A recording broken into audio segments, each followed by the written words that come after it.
para mais uma live. Coisa boa, o assunto também é maravilhoso.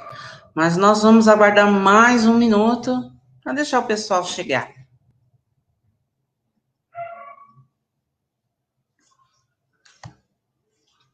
E mais um minuto.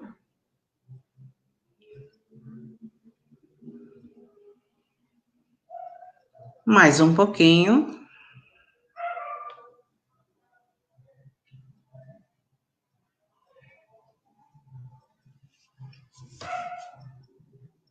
Assunto bem em pauta, muito importante, de todos os pretos e pretas, que tem o seu bebê lindo, negro.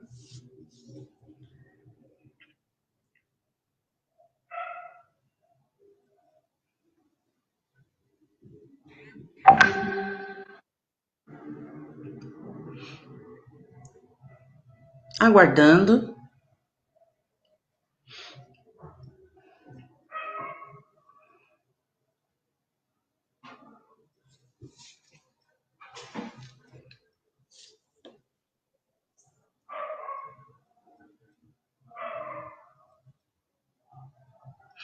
Boa noite, linda. Alexandrina, bem-vinda, bem-vinda. Minha inspiração, viu? Divina.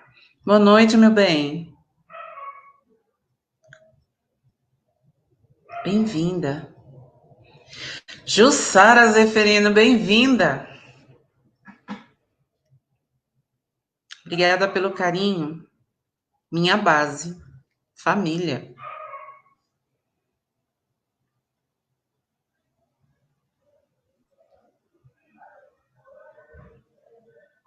E mais um pouco. Boa noite, Gilda, querida. Bem-vinda. Aguardando mais um pouco para que cheguem mais pessoas. Grupo Raízes, em peso. Orgulho.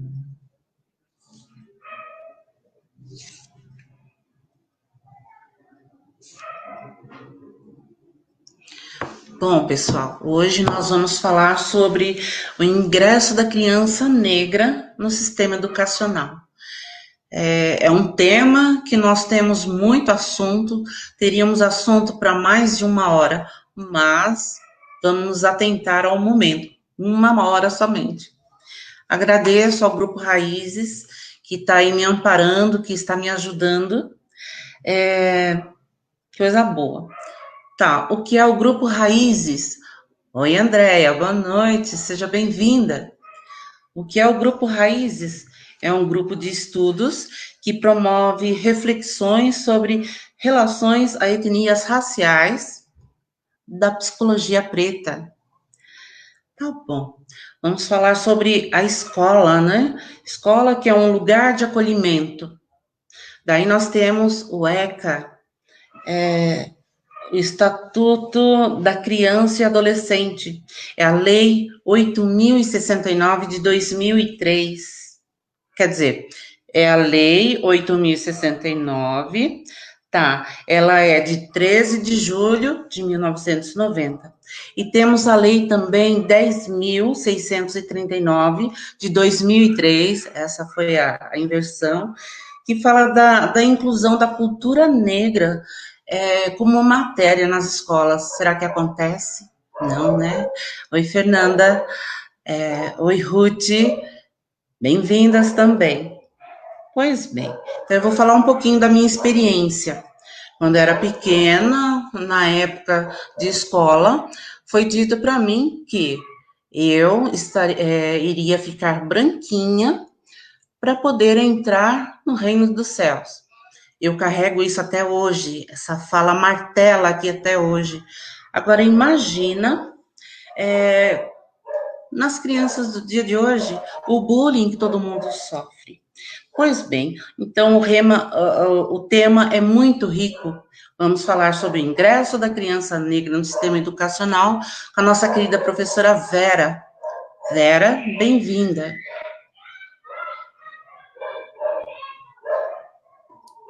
Estão me ouvindo? Sim. Aê, Bem-vinda. gente bonita, é muito bom estar aqui. Eu já assisti várias lives de vocês, eu acho esse trabalho importantíssimo, né? Então, a primeira que eu assisti foi a da Andréia Arruda, né? Que é uma professora muito querida, nossa, né? Mas esse é um trabalho que ele tem que continuar, né? Um trabalho que ele tem que ser constantemente alimentado por diversas pessoas, né? Com diversas visões, né, porque ele é muito importante no âmbito né, educacional, principalmente, e uma coisa de fortalecimento da sociedade, né, então ele é um trabalho que ele é extremamente importante, não só para as pessoas como forma de adquirir conhecimento, mas também de fortalecimento de laços, fortalecimento do grupo, fortalecimento da sociedade, né. A Esmeralda, linda, maravilhosa, ela começou falando, né, sobre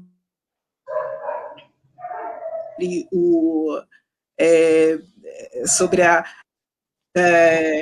dentro da escola. Eu também vou falar uma minha, né? Então, eu sou de uma família de 4 irmãos, eu e 3 irmãos, nós sempre moramos aqui nessa região, né, em regiões periféricas. Eu tinha... A internet está um pouco ruim.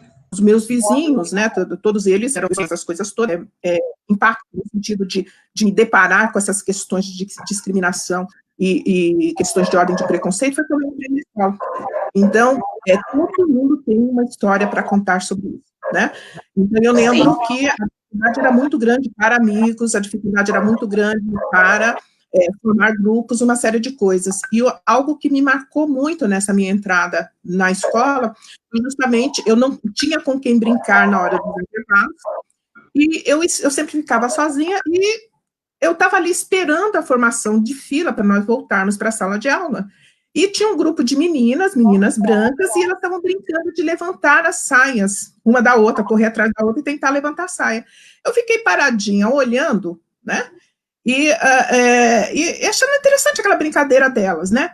E assim, sem perceber, eu desci a mão, né, pelo meu quadril, e sem perceber eu fui segurando a saia.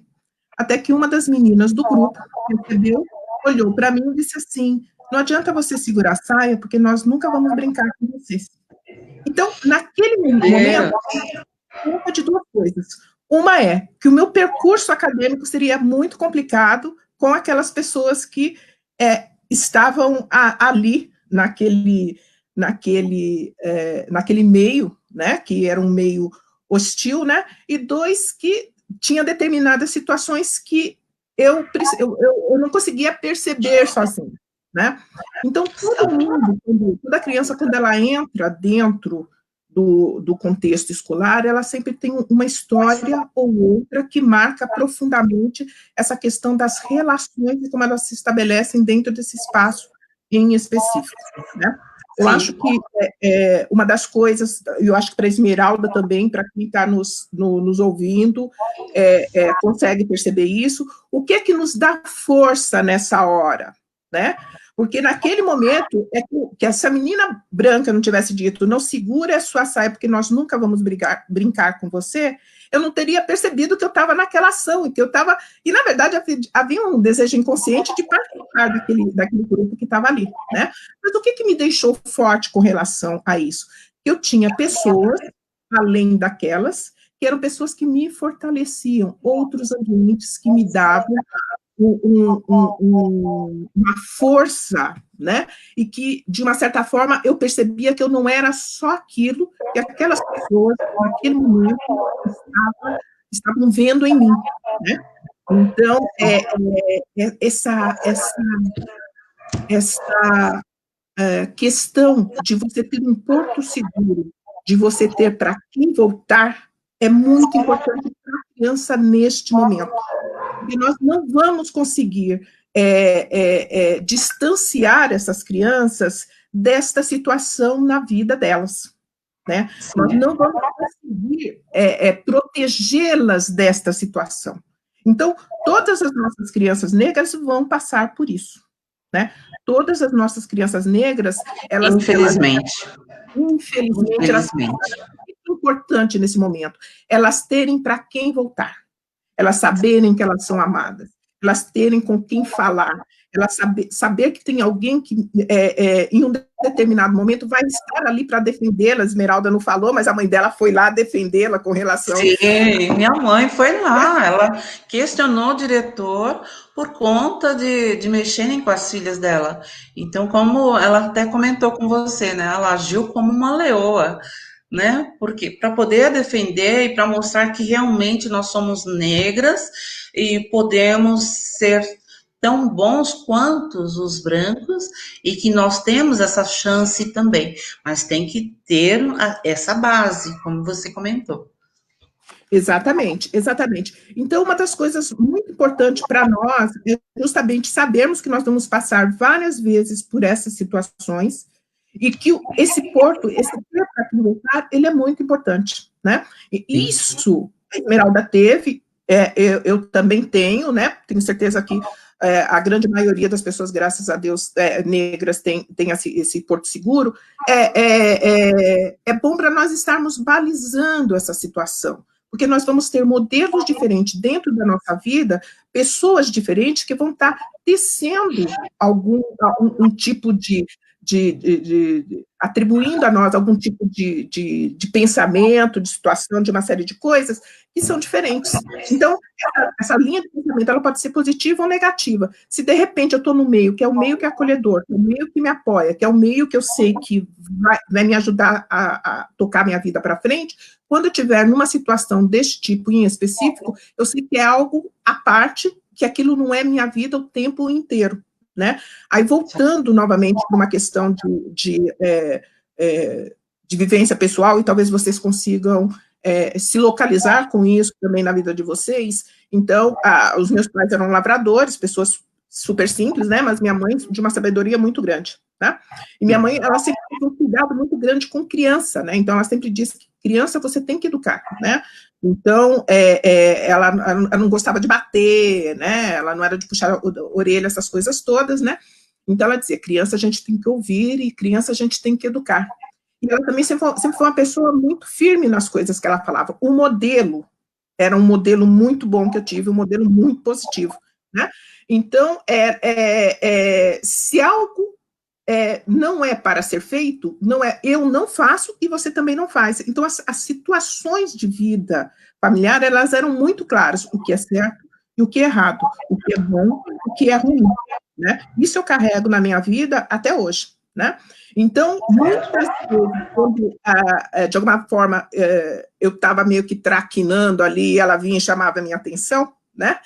Então, no meio dessa traquinagem, embora eu estivesse resmungando, eu sabia que eu estava errada, tá? Porque ela já tinha dito em algum momento que não era para fazer aquilo, né?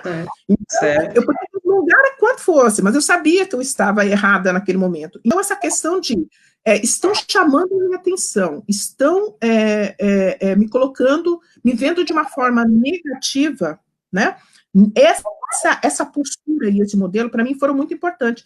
Então, assim, o que é certo, o que não é, não é. Então, se alguém de fora chega para mim e diz assim, Vera, você não pode colocar um copo de água em cima desta mesa. Eu não coloco, mas quem falou para não colocar também não pode pôr, porque se não é bom para mim, não é bom para ele também, né? Certo. E as coisas dentro de casa, elas eram muito claras com relação a isso, né? Então, o que me auxiliou muito nessa entrada na escola foi justamente saber que essas posições, que elas, de uma certa forma, elas eram negativas, aquilo era da pessoa, não era meu, né? Então, se porventura não queriam sentar comigo na mesma carteira, não queriam segurar a minha mão, não queriam falar comigo, não queriam brincar comigo, aquilo era dele, isso não era meu, né? É certo. Ele que tem a posição, né? Agora, vocês vejam o quanto é importante o recurso das pessoas que estão próximas desta criança para fazer ela ter esse sentido. Eu tinha 6 anos e meio para 7 anos, para ela conseguir perceber que não é ela que está errada naquela situação, são as outras pessoas. Então, essa entrada dentro do sistema escolar, ela é muito importante no sentido de fazer a criança perceber que determinada situação, a culpa é dela. E criança tem essa mania de assumir a culpa para ela em qualquer tipo de situação. Se algo deu errado, às vezes ela tem essa coisa de achar que ela fez algo de errado. Então, é muito importante esses modelos que nós temos em vida, eles serem muito firmes no sentido de dizer o que é certo, o que é errado, aonde você errou, aonde você não errou, para a criança poder ter esse parâmetro, ter essa noção, e dizer, epa, estão me chamando a atenção, mas eu não fiz isso. Epa, estão falando comigo, mas eu não fui, né? Então, essa é uma situação que todos nós passamos, e eu tenho certeza que, de uma forma ou de outra, né, nós tivemos alguns tipos de modelo que eles foram importantes na nossa vida, né? Tem um documento da Unicef que fala sobre pobreza em infância, né? Pobreza, infância e adolescência, né? E dentro do campo da educação, com relação ao Brasil, tem os dados que eles são bem, eu diria até que alarmantes. Alarmantes, né? Então, no Brasil, em termos de educação, nós temos 20,3% de crianças com idade de 4 a 17 anos, né, que ela tem o direito à educação violado. Então, nós sabemos, por uma questão de leis, a Lei de Diretrizes e Bases, e o ECA, por exemplo, que a criança ela tem o direito à educação básica. A educação básica ela é universalizada, ela tem que passar por esse processo, né? E nós temos um volume muito grande de crianças de 4 a 17 anos que elas têm estes direitos violados, né? Uhum. É algo a ser pensado. Nós temos 13,8% de crianças que elas estão na escola, mas elas são analfabetas, elas não conseguem ler e escrever. Então, esse é um problema muito sério dentro das escolas, principalmente as escolas públicas. Então, a pessoa está no término do ensino fundamental 2, lá no nono ano, uma dificuldade imensa em construir um texto, por exemplo, né? Então, o que nós temos hoje dentro do sistema público? Nós temos uma perversão muito grande com relação a essas crianças. Qual que é o grande volume de crianças que estão dentro do sistema público? São as nossas crianças, são as afrodescendentes, são as crianças negras, né? Um dado desse documento também, né? Nós temos 545 mil meninas e meninos negros de 8 a 17 anos, né, que passam por algum tipo de problemas que dificultam a alfabetização deles. Esses 545 mil crianças negras, né, meninos e meninas negros de 8 a 17 anos, ele é quase o dobro, né, mais do que o dobro do que as crianças brancas, que são 207 mil. São muitas também. Muito, realmente, muito. Se a gente parar para pensar, são quase 700 mil crianças que elas têm o ritmo educacional delas prejudicado dentro desse sistema público que nós temos aqui na educação pública, né? Em termos de desigualdade, também nós temos questões que elas são muito sérias, né? Nós temos meninos negros e meninas negras, uma taxa de privação extrema, de problemas de ordem social de privação extrema, que chega a 58,3%. Então, isto é um volume muito grande, né, de dados em termos negativos para essa população em específico, né? Qual que é a grande questão neste momento? Há a necessidade de você ter uma intervenção que ela é de ordem pública mesmo, de políticas públicas, que elas sejam efetivas no sentido de você restabelecer um equilíbrio que ele seja positivo para essa população em específico, né? Então, há essa necessidade. Quem é que vai cuidar, quem é que vai trabalhar com essas políticas públicas que elas devem ser efetivamente, né, aplicadas dentro do contexto escolar, as esferas públicas, né, que no caso nós temos, né, Deixa eu nós temos a... só cortar um pouquinho o teu raciocínio, né? Algumas pessoas aqui, tipo Sônia, Divina, o professor Aníbal, eles estão comentando, né? Eu achei interessante a fala do professor Aníbal com respeito a ir passando de ano. Seja lá o que for, como for, empurra a criança, né? Chega lá na frente, realmente vai ter dificuldade. Outra participante aqui da live comentou também que o racismo marca. Se começou lá atrás, vai até o final da vida. E tem também alguns elogios. Natália, muito obrigada pelo lindas, gostei.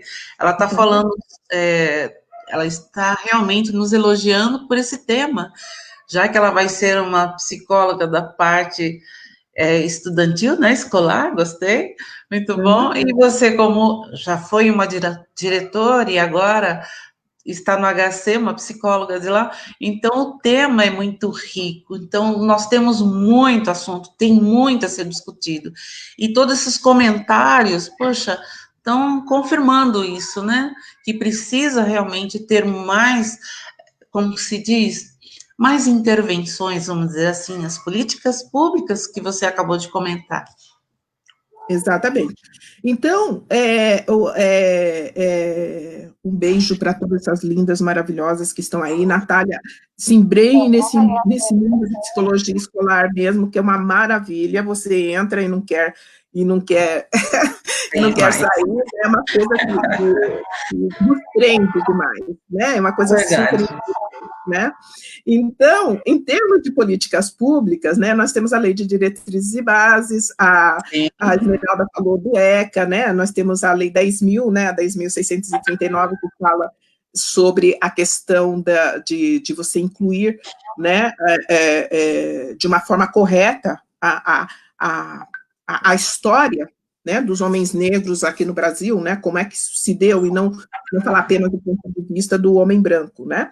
Então, nós temos algumas leis que elas estão no papel, mas nem sempre elas se efetivam, né.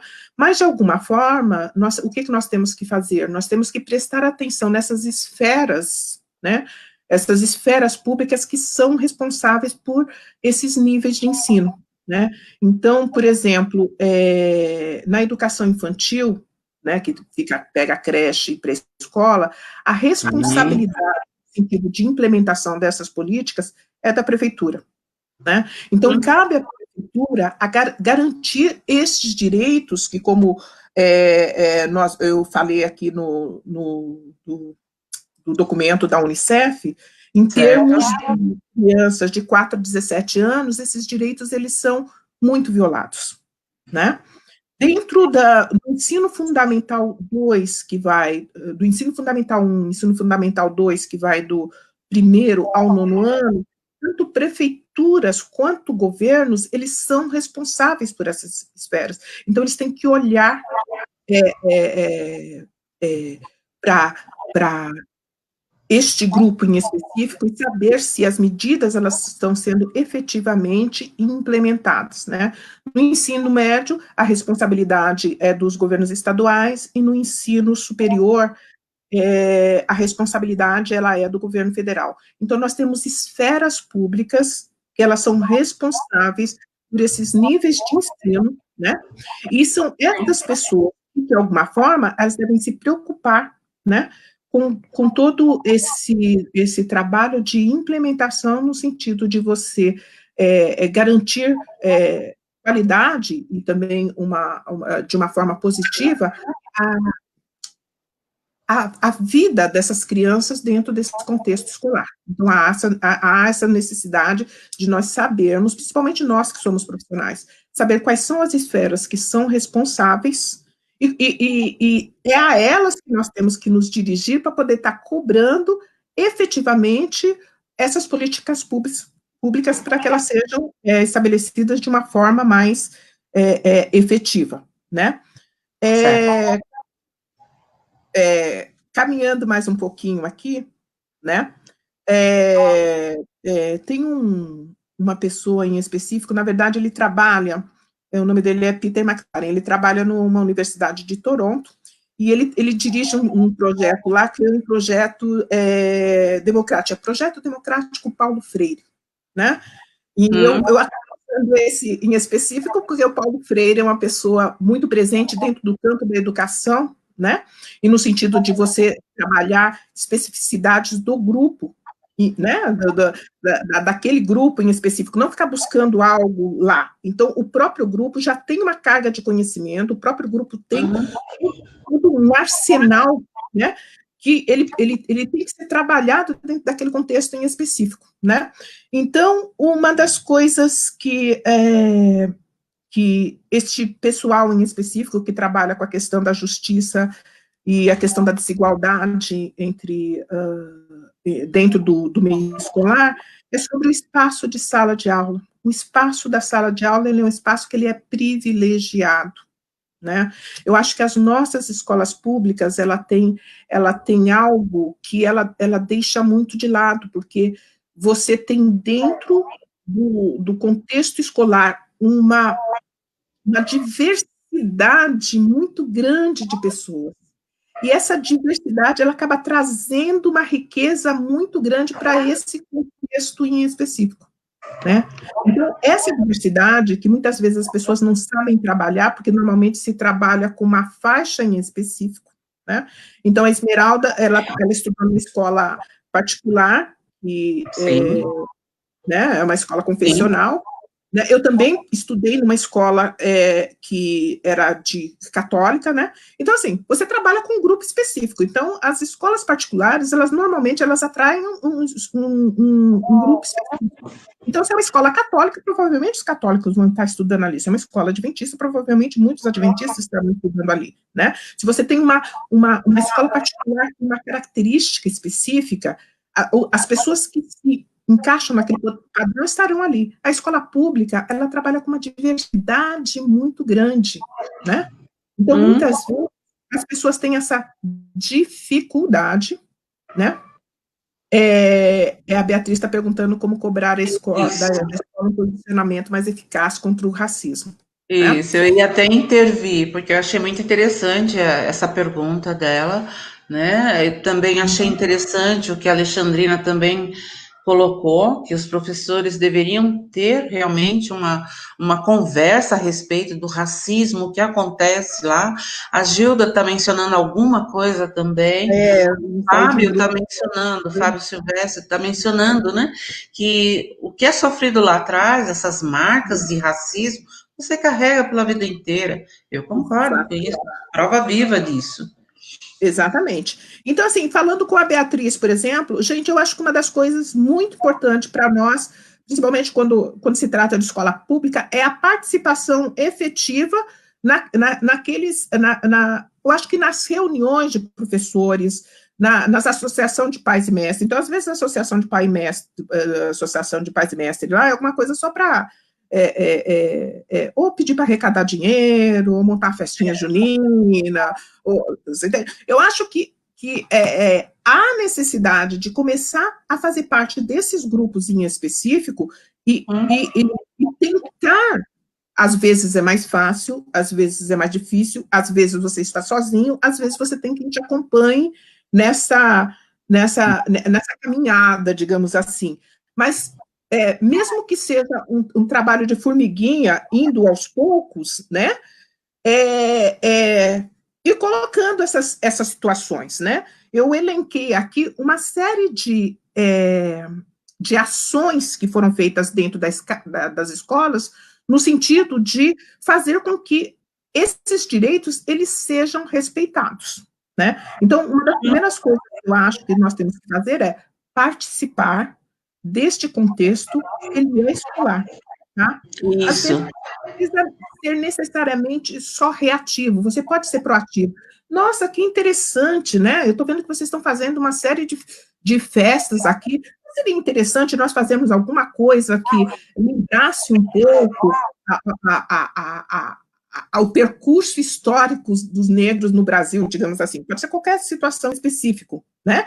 Já que nós temos um volume tão grande de crianças negras dentro dessa escola, né? Nós poderíamos pensar em algum tipo de atividade que pudesse trazer essas pessoas aqui, né?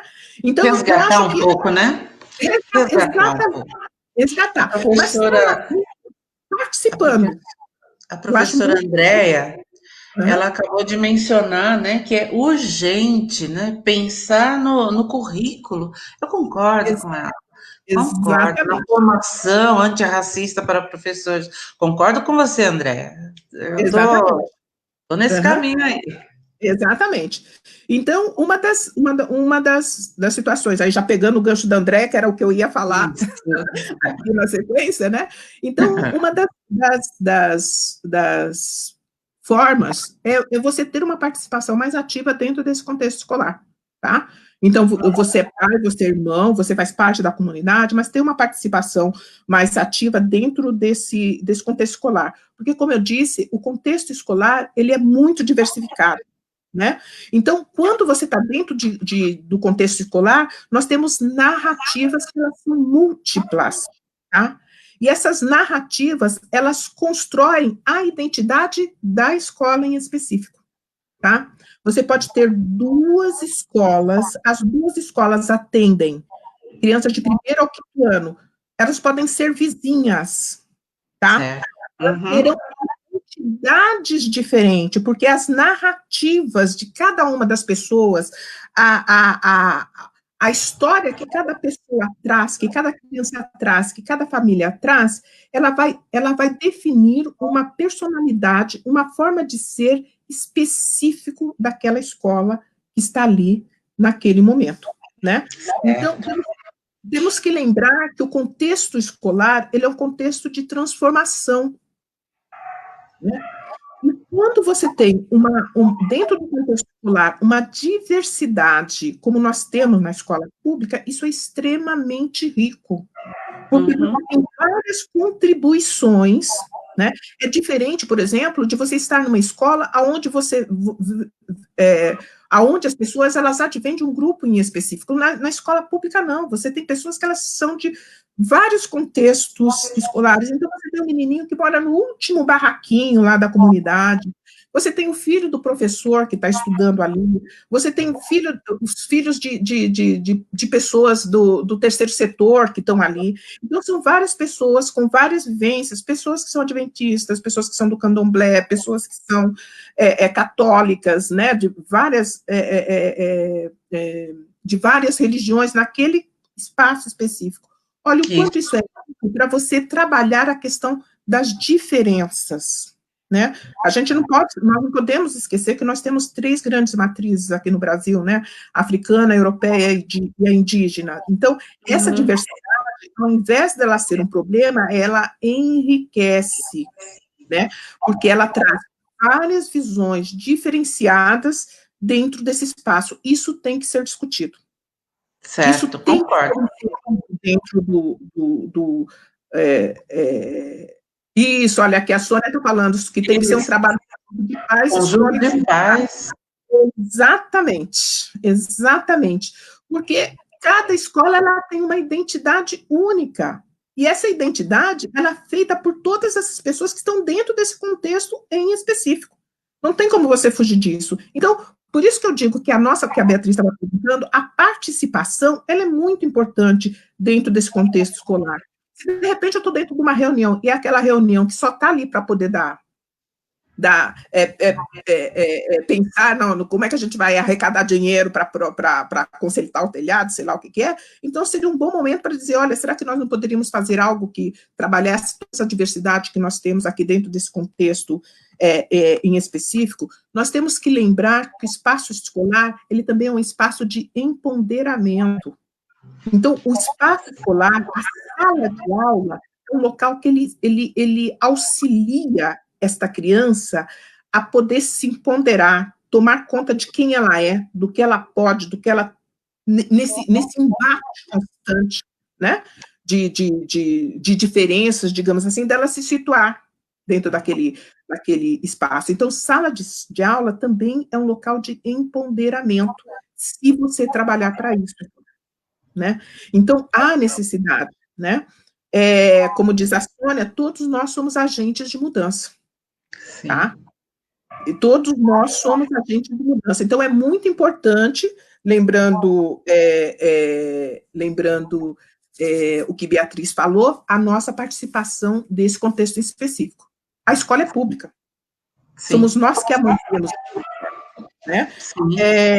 As experiências de vida presente ali, elas são riquíssimas. E quando a gente fala de experiência de vida, a gente fala de experiência de vida do aluno, mas é a experiência de vida também das pessoas que estão ali dando o aporte, como a menina que está na cozinha, a menina que limpa, o rapaz que abre o portão, a pessoa que está na secretaria da escola, né, fazendo todos os documentos.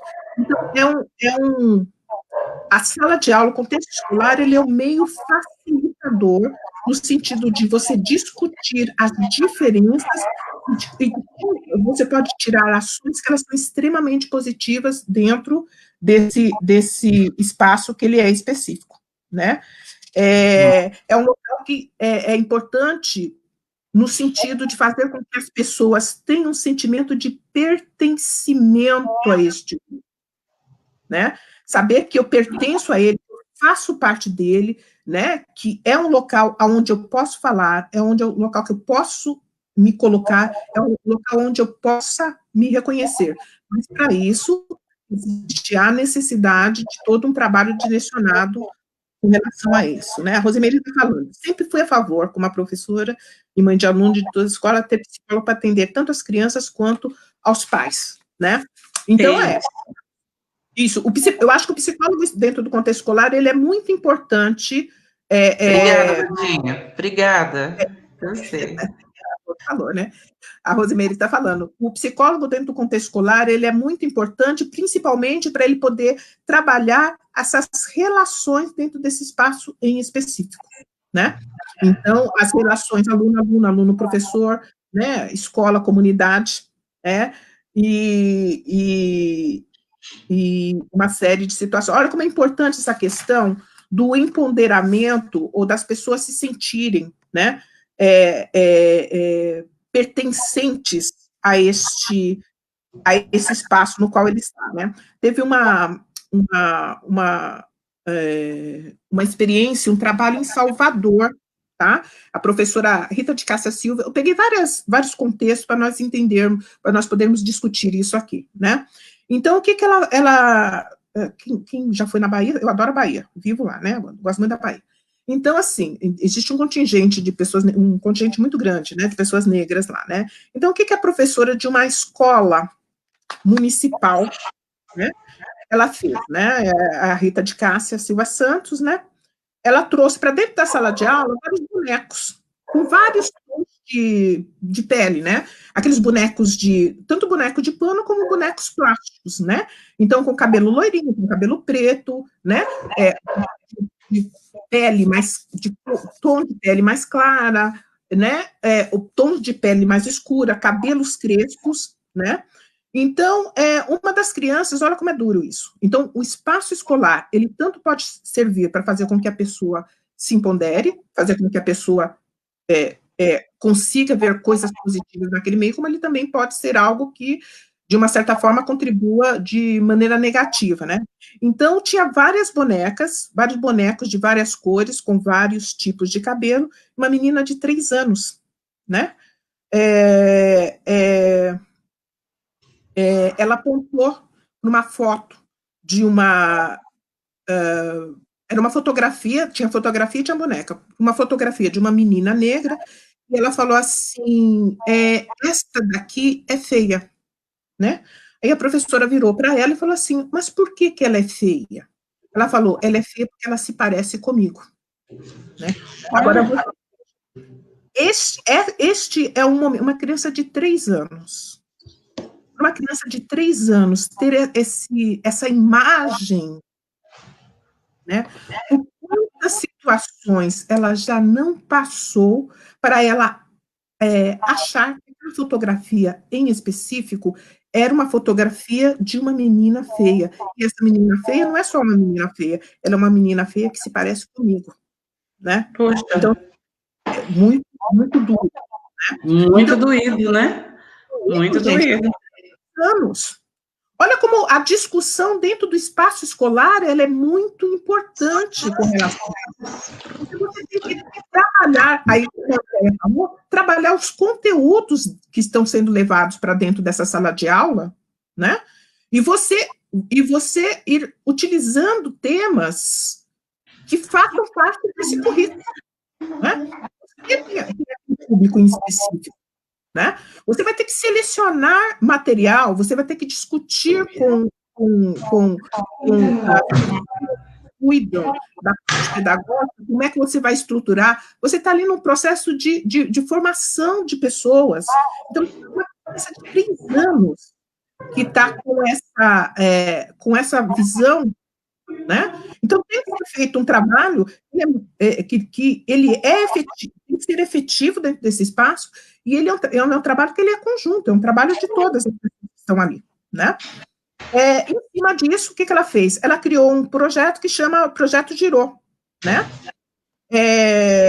Esse projeto Girô, o Girô é uma palavra africana que quer dizer contador de histórias, né? Então, ela percebeu, através dessa menina, a necessidade de você abrir um espaço para essas crianças poderem falar quem eu sou, como eu me vejo, como eu me sinto, e ir fazendo as intervenções necessárias no sentido de resgatar a autoestima dessa criança que está ali naquele espaço em específico. A gente vai falando e o tempo vai passando, né? É verdade. É verdade. Assunto nós temos para mais de 2 horas, isso é fato. Exatamente. Então, lembrando que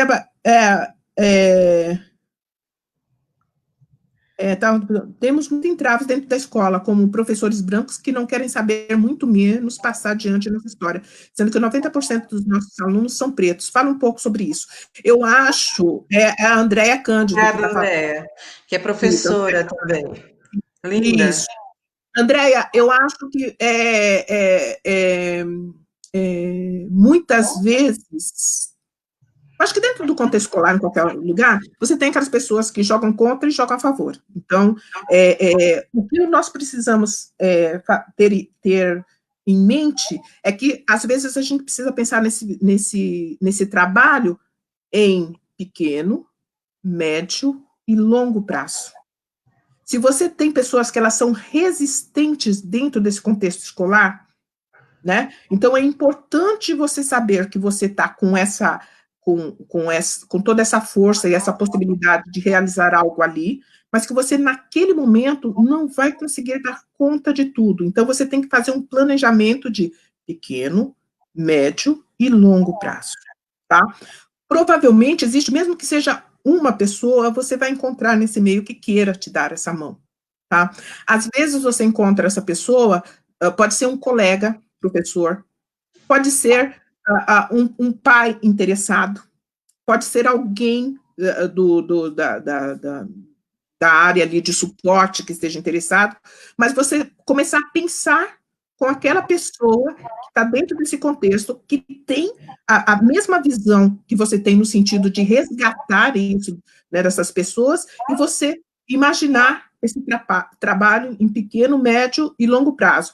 Essa coisa do pequeno, médio e longo prazo, ela é importante para você também não se angustiar, você não ter uma ansiedade muito grande no sentido de que você tem que resolver tudo naquele momento, né? A Natália está falando, passamos grande parte de nossas vidas em escolas, e é muito triste pensar que muitas crianças pretas sofrem racismo de forma explícita por colegas e professores, por ter mãe negra e pai branco. Minha cor sempre foi questionada pelas pessoas. Muitos dizem que sou branca, outros que não sou tão morena assim. E uma frase que define bem esse pensamento é muito branca para crianças negras e muito negra para as crianças brancas. Natália, essa questão ela é bem importante realmente, né? A gente tem que parar para estar definindo. Por isso que a gente tem que olhar muito bem para o contexto no qual você está. Para você começar um trabalho, você tem que fazer um levantamento, digamos assim, de quais são as necessidades daquelas pessoas em específico, né? Então, a Sara Moitinho, por exemplo, ela tinha uma curiosidade muito grande no sentido de saber como é que as crianças iriam se categorizar.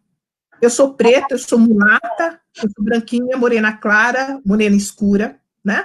Então, ela fez todo um trabalho dentro da escola, porque uma das primeiras coisas que ela achou que seria interessante ali é entender como as crianças se viam, como elas se caracterizavam dentro desse contexto escolar, né? Então, ela fez todo um trabalho, eu tenho o texto, depois eu posso mandar para o Fábio e para a Esmeralda, para ver como é que para vocês darem uma olhada, que é muito interessante. O que ela percebeu com essa coisa da categorização, né? Que dentro desse contexto escolar, as pessoas, elas tinham essa coisa de dizer, falar que a pessoa era preta era um problema, era um xingamento. Então, se você chegar a dizer assim, aquele garoto ali é preto, então você já estava se dirigindo a ele de uma forma negativa. Mas o que ela percebeu? Que tinham várias categorizações, mais moreninho, mais branquinho, morena clara, morena escura, mulato, uma série de coisas. Mas essa questão de classificação, ela não estava ligada unicamente a essa aparência física. Então, quando eles se categorizavam dentro da escola, por isso que eu acho importante ver dentro do contexto escolar onde eu vou trabalhar. Essa categorização, ela também carregava uma questão de classe social, de educação e de renda. Olha só o que um menino falou sobre outra criança dentro dessa escola. Ó, ele é preto e mora no barraco, no pior local do morro. Eu sou moreno claro e moro em uma casa na entrada do morro. A criança que ouviu essa frase abaixou a cabeça e confirmou para a pesquisadora, que é a Sara, né, que morava em barraco e em local ruim. Então, o que a Sara Moitinho percebeu? Que não é só a questão da pele, mas quando você se categoriza dentro desse espaço escolar, dentro dessa categorização, também vem junto com ela a questão de renda, de educação e uma série de coisas. Então, não é só ser preto. Então, assim, ele é preto, ele mora num local ruim, tá?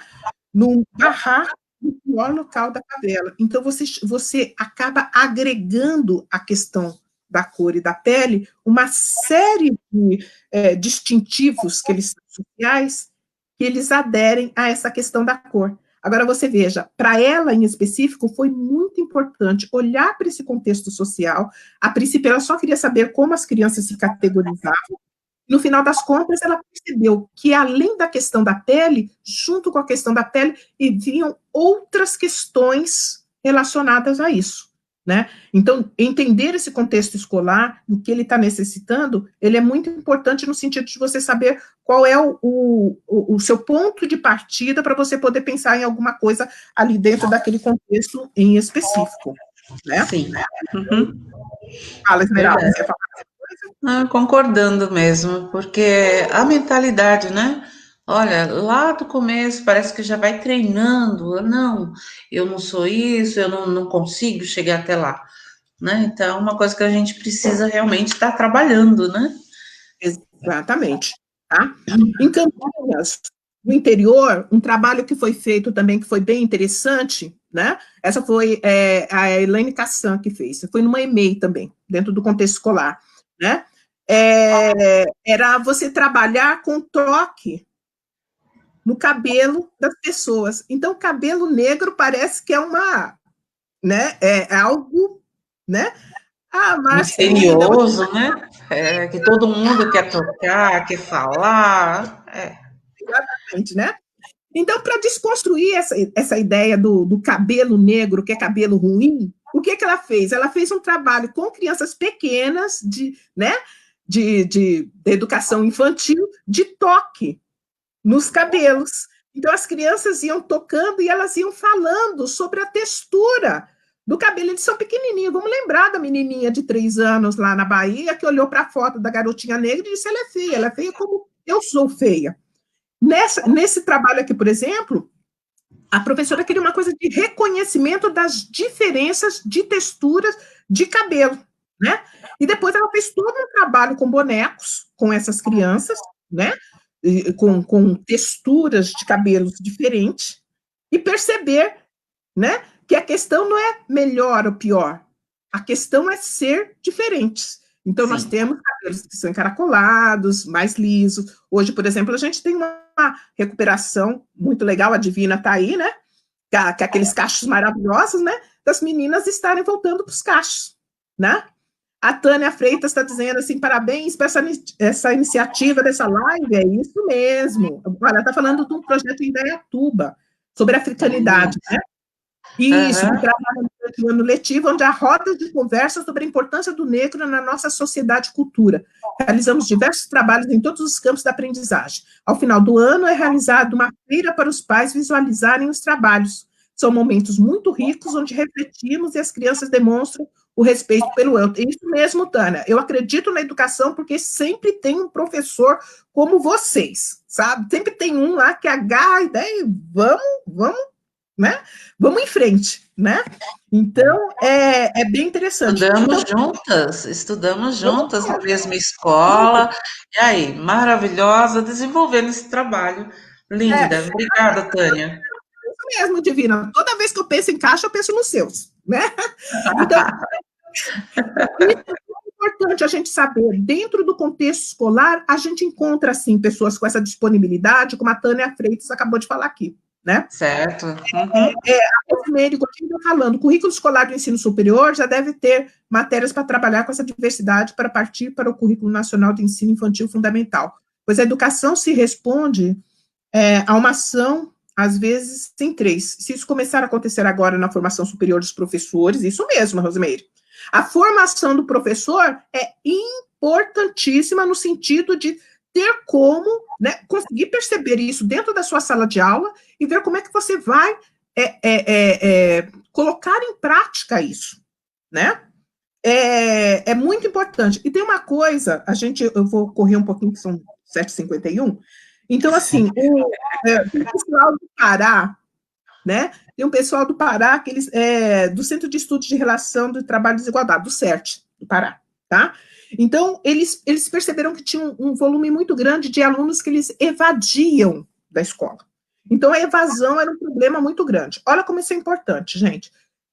Dentro dessa escola em específico, eles estabeleceram um projeto que é mais ou menos parecido com o que a Tânia falou, né? Semana Integrada do Combate ao Racismo. Então, eles fizeram várias ações, né? Voltadas com projetos que envolviam a questão da história, né? A questão da música, a questão da vestimenta, né? E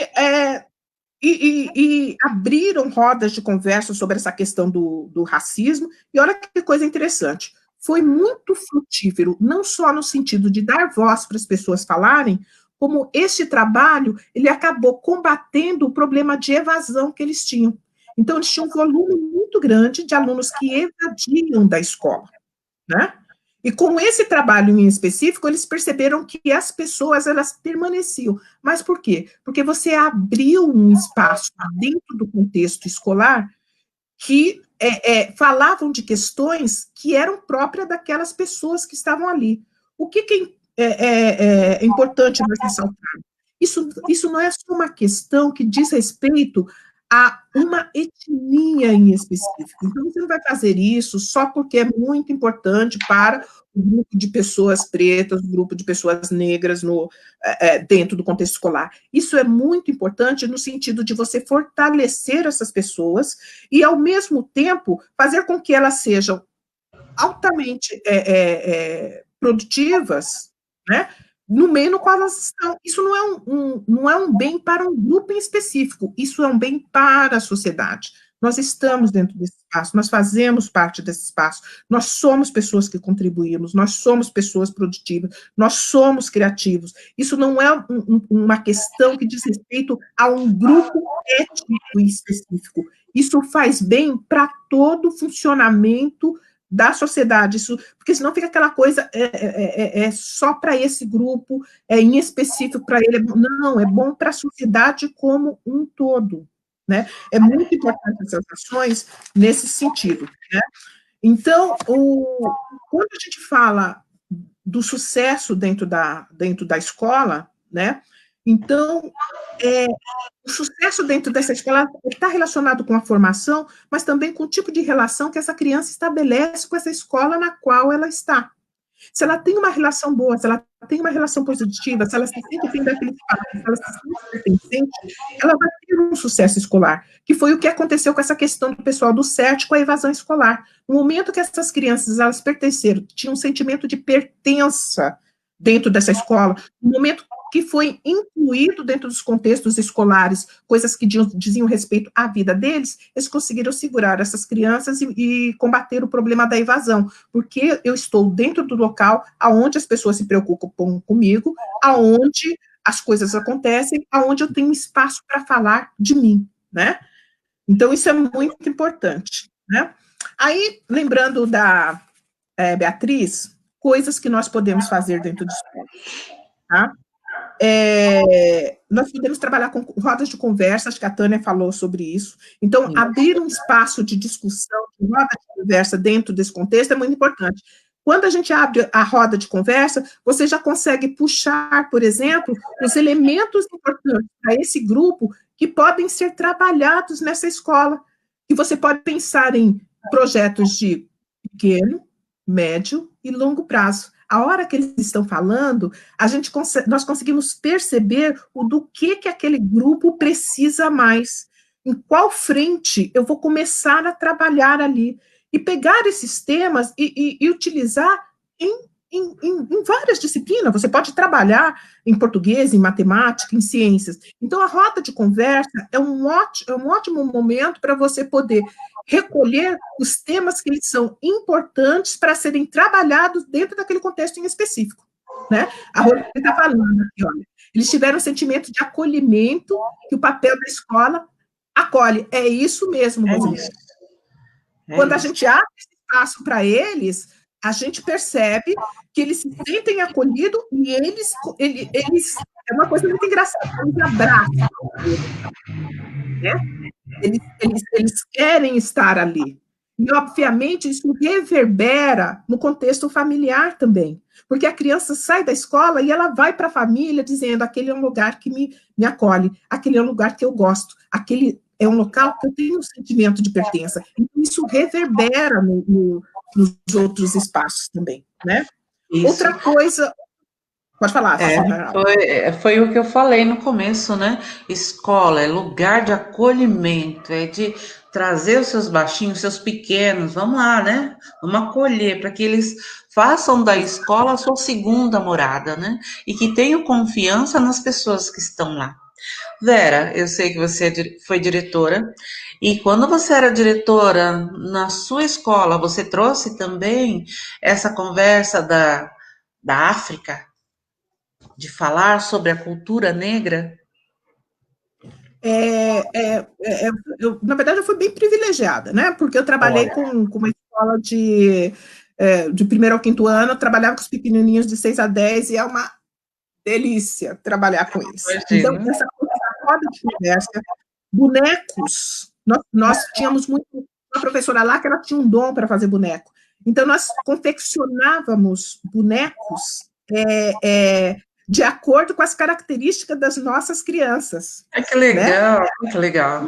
Muito legal, gente, era muito legal. Às vezes nós fazíamos, essa coisa da confecção também, ela funcionava muito em dia dos pais, dia de mães, das mães, que a gente fazia oficinas, e nessas oficinas nós fazíamos a confecção desses bonecos com esses pais. Os pais foi um show, porque pai quase que você não traz para a escola. Então você... para poder trabalhar com o filho, fazendo bonequinhos que tem a ver com as características culturais dele, poxa, muito legal. Tudo de bom, tudo de bom.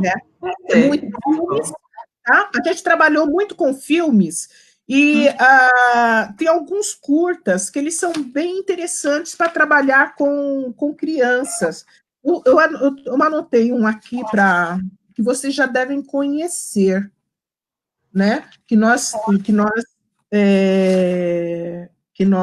tínhamos, que é um garoto que nasceu numa aldeia, e ele era bem pequenininho, acho que é o Kirikuru. Vocês já viram esse filme? Ele é um vídeo muito legal. Então, deixa eu interromper só um pouquinho, só para dizer que a nossa audiência tá subindo. Tô amando. Até meia-noite hoje. O professor Fábio vai ficar doido, mas vamos que vamos. Né? Então, este filme é uma. Eu tenho esses filmes, depois eu posso até mostrar. É uma sequência que ele fala sobre a vivência em uma aldeia africana. É esse mesmo, André Arruda. Esse eu sei mesmo. mesmo. Então, este também é no que a gente trabalhava muito na escola, porque você tinha. Eles são curtos, né?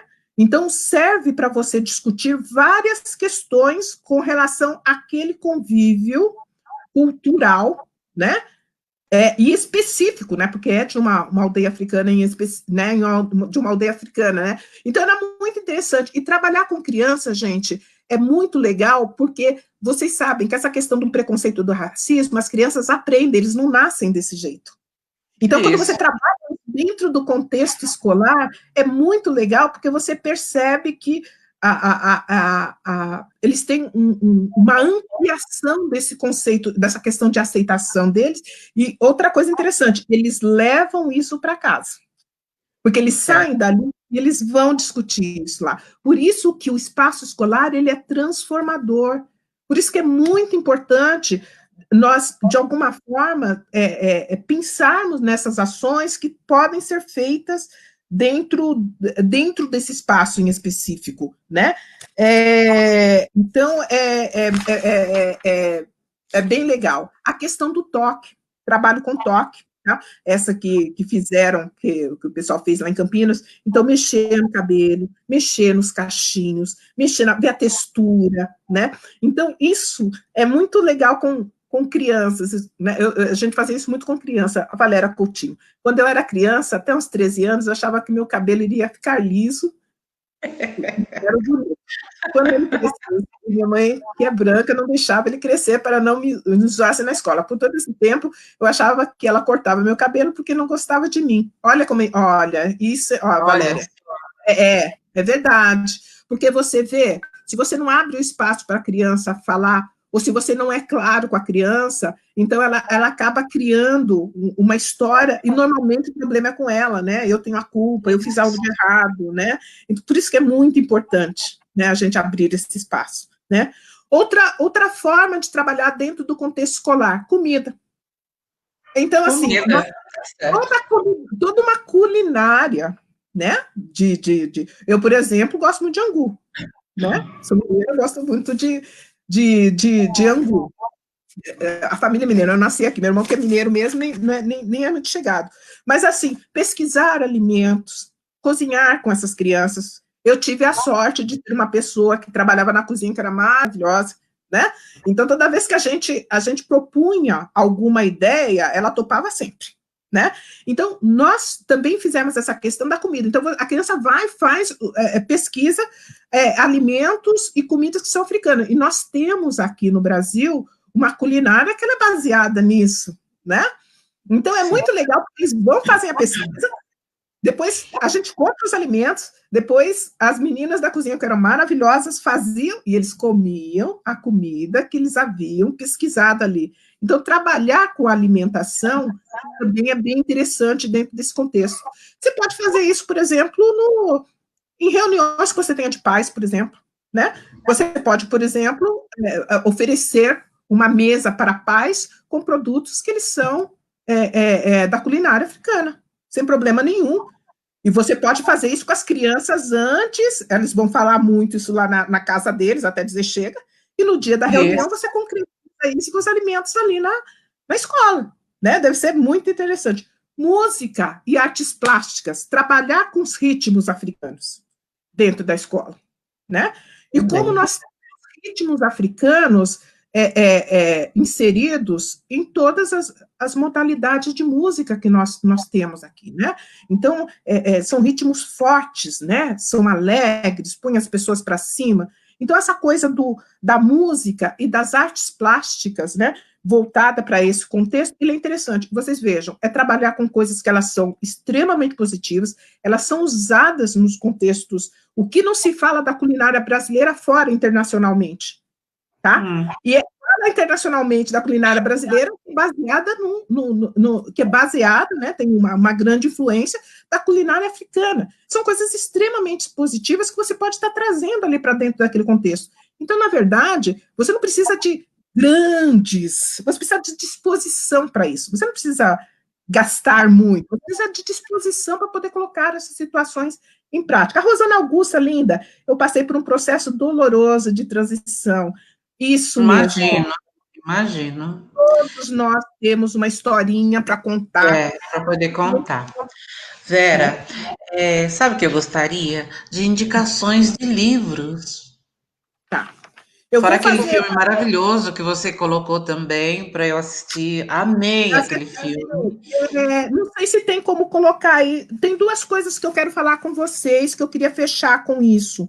Tem Isso. uma. Eu coloquei um filme da Ana Paula Fungani. Isso. Eu conversei com a Esmeralda, passei para o Fábio. Eu não sei se tem como colocar aqui no YouTube para vocês. Ele é muito legal. Então, são meninas que elas estão falando do ser negro. Fábio pode colocar. Coloca lá Poderia para nós, colocar. Fábio, da Ana Paula Chungani. Coloca aí, é interessante esse vídeo.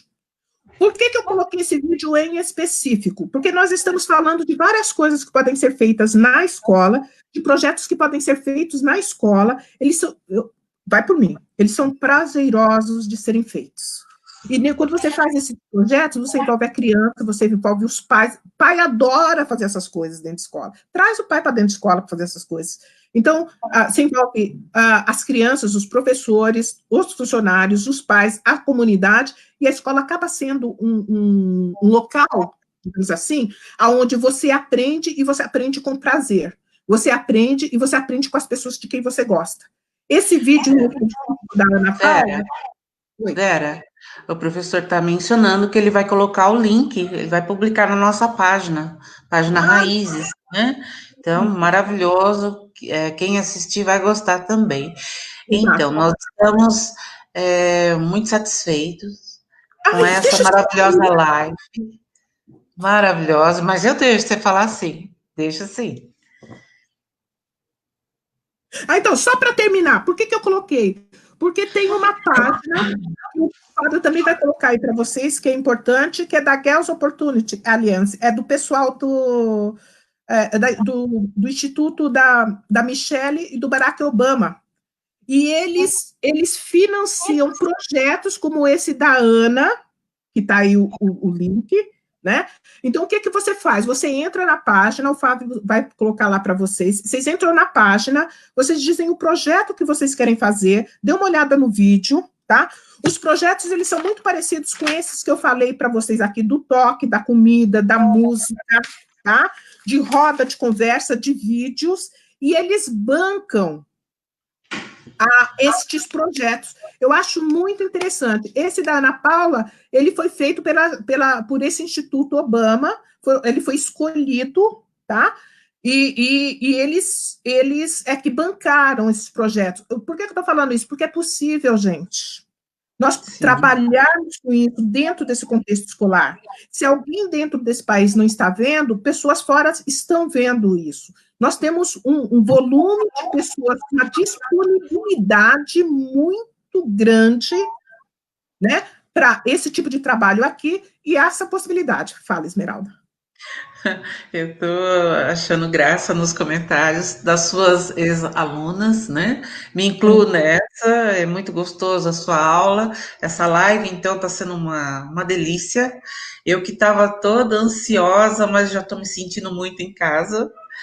Muito bom falar sobre educação e falar com uma pessoa que tem uma experiência de vida maravilhosa, né? Muito bom mesmo. Se nós pudéssemos, ficaríamos muito mais tempo, né? Muito obrigada, Vera. Obrigada mesmo por expor seu conhecimento, por nos ajudar nesse tema tão maravilhoso. E como alguém falou no começo, é um tema pesado, porque as pessoas não querem falar, né? É racismo, então fica, não vou falar. A semana que vem, no dia 11/7, nós vamos ter uma live com o professor Fábio Silvestre, que ele vai falar a respeito do ECA, né? O ECA estará fazendo aniversário semana que vem e nós vamos ter uma live a respeito, né? Gostaria que todos estivessem presentes, gostaria de agradecer a professora Vera, que a gente sabe de todos os perrengues que teve na semana. Agradecer por todos que participaram, gostei. Pode saber que eu estarei mediando outras, agora já perdi o medo. Obrigada, Raquel, obrigada, Divina, Alexandrina, muito obrigada, Grupo Raízes, por tudo isso, viu? Me deu voz, porque eu não tinha, muitas coisas eu me calava, então depois disso tudo, depois de ingressar no Grupo Raízes, se eu já falava, agora eu falo muito mais. Muito obrigada mesmo, obrigada, Vera. Muito obrigada por estar aqui. Adorei estar com vocês, meninas, e vamos pensar em projetos para aplicar em escola. Vocês vão amar fazer. Bora, bora. Muito obrigada, viu, gente? Boa noite. Beijos.